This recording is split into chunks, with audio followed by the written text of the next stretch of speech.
మరి కాసేపట్లో స్కిల్ యూనివర్సిటీకి సీఎం రేవంత్ రెడ్డి శంకుస్థాపన చేయనున్నారు. సభా ప్రాంగణం చుట్టూ కట్టుదిట్టమైన భద్రతా ఏర్పాట్లు చేశారు. ఇప్పటికే ప్రజలకు పాస్లను జారీ చేసిన అధికారులు పాసులు లేని వారిని పోలీసులు వెనక్కి పంపిస్తూ ఉన్నారు. ఈ వర్సిటీని ప్రతిష్టాత్మకంగా తీసుకున్న తెలంగాణ సర్కార్ ఇవాళ ఇదే అంశాన్ని అసెంబ్లీలో చర్చకు పెట్టింది. రంగారెడ్డి జిల్లా కందుకూరు మండలం పంజుగూడలో 57 ఎకరాల ప్రాంగణంలో యూనివర్సిటీకి శంకుస్థాపన చేయనున్నారు సీఎం రేవంత్ రెడ్డి.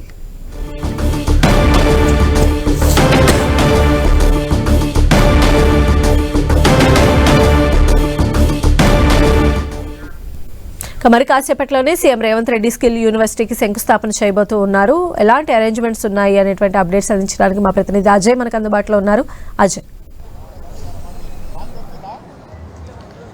ఎస్ సంధ్య, మరి కాసేపట్లో నాయచూర నియోజకవర్గం కందుకూరు మండలంలో ఉన్నటువంటి ఇక్కడ యంగ్ ఇండియా స్కిల్ యూనివర్సిటీకి సీఎం రేవంత్ రెడ్డి చేతుల మీదుగా శంకుస్థాపన కావాల్సినటువంటి ఏర్పాట్లను పూర్తి చేసినటువంటి పరిస్థితి మనకు కనబడుతుంది. అయితే ఈ కందుకూరు మండలంలో ఉన్నటువంటి మీర్పేట్ రెవెన్యూ పంజాగూడ గ్రామ పంచాయతీ పరిధిలో 57 ఎకరాలను ఈ స్కిల్ యూనివర్సిటీకి కేటాయించినటువంటి పరిస్థితి మనకు కనబడుతుంది. అయితే ఈ వచ్చే విద్యా సంవత్సరం నుండి 6 కోర్సులను రాష్ట్ర ప్రభుత్వం ప్రవేశపెట్టనుంది. మొత్తం 17 కోర్సులతో ఈ యంగ్ ఇండియా స్కిల్ యూనివర్సిటీ అనేది రాబోతుంది. అదేవిధంగా దశల వారీగా రాష్ట్ర వ్యాప్తంగా కూడా ఈ కాలేజీలు అనుబంధ కాలేజీలను ఏర్పాటు చేసేందుకు కూడా ప్రభుత్వం కొంత కార్యాచరణను కూడా సిద్ధం చేసుకున్నటువంటి పరిస్థితి కనబడుతుంది. అయితే ఏదైతే ఈ యూనివర్సిటీకి సంబంధించినటువంటి శంకుస్థాపన ప్రాంగణం వద్ద కట్టుదిట్టమైనటువంటి భద్రతా ఏర్పాట్లు చేయడం జరిగింది. సీఎం వస్తుండడం ఒకవైపు అయితే నిన్న ఈరోజు అసెంబ్లీలో జరిగినటువంటి ఘటనలు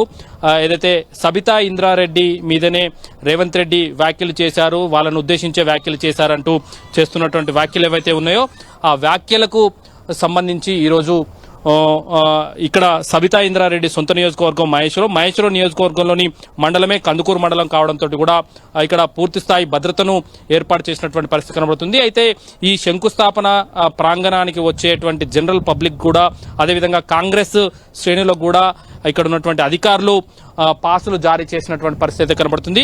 పాసులు లేని వారు ఎవరైనా కూడా లోనికి అనుమతించని పరిస్థితి కూడా ఇక్కడ పోలీసులు ఉన్నటువంటి పరిస్థితి చూసుకోవచ్చు. ఇక్కడ మొత్తం మనం చూడొచ్చు, విజువల్స్ లో చూస్తున్న వారంతా కూడా కాంగ్రెస్ కు సంబంధించినటువంటి ఈ చుట్టుపక్కల ఉన్నటువంటి మహేశ్వరం నియోజకవర్గం కానీ కందుకూరు మండలం ఉన్నటువంటి కాంగ్రెస్ శ్రేణులు కానీ వాళ్ళందరూ ఎవరైతే పాసులు అందలేదో వాళ్ళందరినీ కూడా బయటనే నిలబెట్టినటువంటి పరిస్థితి కనబడుతుంది. ఎంతనా అంటే కిసాన్ సెల్ కి సంబంధించినటువంటి అధినేత కోదండరెడ్డిని కూడా పోలీసులు పాస్ లేదంటూ ఆపివేసినటువంటి పరిస్థితి. తర్వాత తనను తాను ఇంట్రొడ్యూస్ చేసుకోవడం, పై అధికారులకు ఫోన్ చేసిన తర్వాతనే అతన్ని లోపలికి పంపించినటువంటి పరిస్థితి.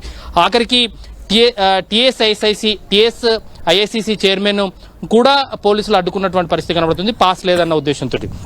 ఇక్కడికి వచ్చే వాళ్ళందరినీ కూడా ఎవరైనా జనరల్ పబ్లిక్ అయితేనేమి కాంగ్రెస్ శ్రేణులు అయితేనేమి ఎవరు వచ్చినా కూడా సభా ప్రాంగణంలో ఎలాంటి డిస్టర్బెన్స్ జరగకుండా ఇక్కడ వ్యతిరేకమైనటువంటి నినాదాలు రాకుండా పోలీసులు ముందస్తు చర్యలు అయితే తీసుకున్నటువంటి పరిస్థితి కనబడుతుంది. దాదాపు ఒక 600-700 మందితో ఒక సభా ప్రాంగణాన్ని అయితే ఏర్పాటు చేసినటువంటి పరిస్థితి కనబడుతుంది.